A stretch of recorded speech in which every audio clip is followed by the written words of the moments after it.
UPI men's 2020 या परीक्षेतील हा प्रश्न आहे.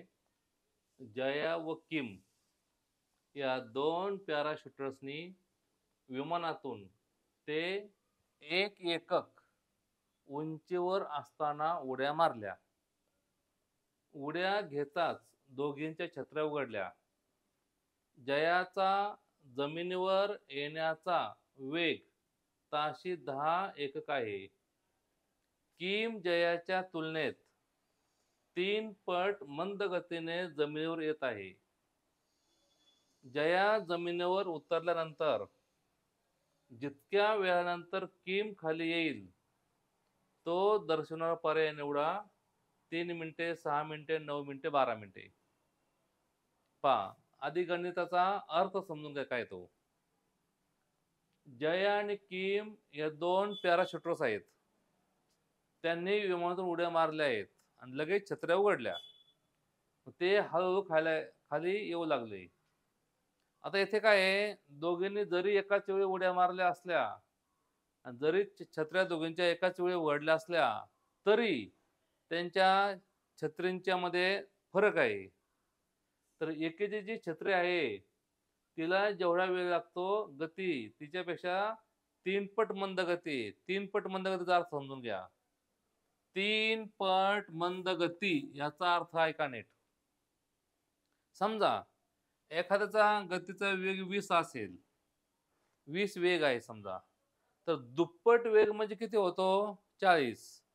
तिप्पट वेग म्हणजे 60. चौपट वेग म्हणजे 80 होणार. जेवढं पट आहे ना तेवढं गुणायचं आणि मंद म्हटलं, उलट म्हटलं तेवढ्याने भागायचं. मग समजा म्हणले हा जो 20चा स्पीड आहे त्याच्या निम्मा आहे, निम्मामध्ये 2ने भागायचं. 3 पटीने मंद म्हणजे तो स्पीड झाला 1/3 पट. चौपटीने मंद, चौपट मंद म्हणजे 1/4 ने गुणायचं. 5 पट मंद म्हणजे 1/5 ने गुणायचं.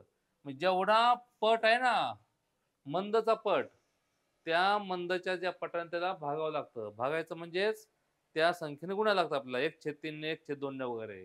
जेवढं पट असं ना त्याचे 1/3 करायचं, 1/2 करायचं. चौपट असेल तर 1/4 करायचं, असं मंद असेल तर. आणि नुसतंच पटीने वाढलं की मग 2 ने, 3 ने, 4 ने, 5 ने गुणायचं. आणि तेवढ्या पट मंद असला, मंद म्हणजे कमी करायचा तेवढ्या पटीने. म्हणजे दुप्पटने मंद असल्यावर 1/2, तिप्पटने मंद 1/3, चौपटने मंद 1/4 असं करायचं. मग आता पहा, जया व किम या दोन पॅराशूटर्सनी विमानातून ते 1 एकक उंचीवर असताना उड्या मारल्या. उड्या घेता दोघींच्या छत्र्या उघडल्या. जयाचा जमिनीवर येण्याचा वेग ताशी 10 किलोमीटर एकक आहे. पहा, त्यातली जी जया आहे ते कोणत्या वेगाने येत आहे? 10 ताशी 10 एकक. एकक म्हणजे काय? किलोमीटर असेल, मीटर असेल, काय असू द्या ते. 10 एकक ताशी खाली येते आणि जयाच्या तुलनेत 3 पट मंद दुसरे आहे. आता पहा येते हा. उंची किती बघा बरे? 1 एकक. 1 एकक म्हणजे 1 किलोमीटर होऊ शकतो, 1 मीटर होऊ शकतो, काही होऊ शकतं. 1 एकक आहे. आणि वेग, जयाचा वेग, जयाचा वेग किती बघा बरे? जयाचा जमिनीवरचा वेग ताशी 10 किलोमीटर आहे. ताशी 10 किलोमीटर म्हणजे काय? एका तासात ते 10 एकक येते. 10 एकक आहे. एका तासात 10 एकक येते. म्हणून जयाला जमिनीवर येण्यास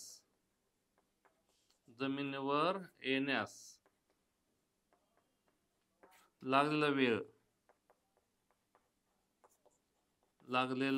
वेळ बरोबर. वेळ कसा काढतात? तर अंतर भागिले वेग. अंतर किती आहे? 1 आहे. 1 एकक म्हणजे हा 1 एकक म्हणजे काय होऊ शकतो? 1 एकक छेद ताशी 10 एकक वेग आहे. जयाचा वेग काय आहे? ताशी 10 एकक वेग आहे. 10 ने बघायचं एवढ्या वेळाला. जयाला जमिनीवर येण्यास लागलेला वेळ किती आहे? 1 एकक छेद 10 एकक ताशी आहे.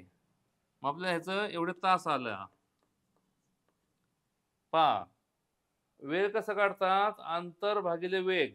अंतर किती आहे? 1 एकक आहे आणि वेग किती आहे? ताशी 10 आहे. हा तासाचा वेग आहे म्हणजे तास लागले. तासाला 10 एकक आहे म्हणजे 1/10 हातला वेळ लागला. ह्याचं तासात बनवायचं, मिनिटाचं रूपांतर करू. जेवढे तास असतील, तास किती का असेना, तास कितीही असू द्या, त्याला आपण जर 60 ने गुणलं, तर तासाचं रूपांतर हे मिनिटात होतं. मग 10 60, 6 मिनिटे वेळ लागला. कोणाला? जयाला. जयाला जमिनीवर येण्यास 6 मिनिटे वेळ लागला. किम जयाच्या तुलनेत 3 पट मंद आहे. म्हणजे किमचा वेग. किमचा वेग बरोबर ताशी 10/3 एकक होणार. किती होणार? 10/3 एकक किमचा वेग आला. म्हणून किमला लागणारा वेळ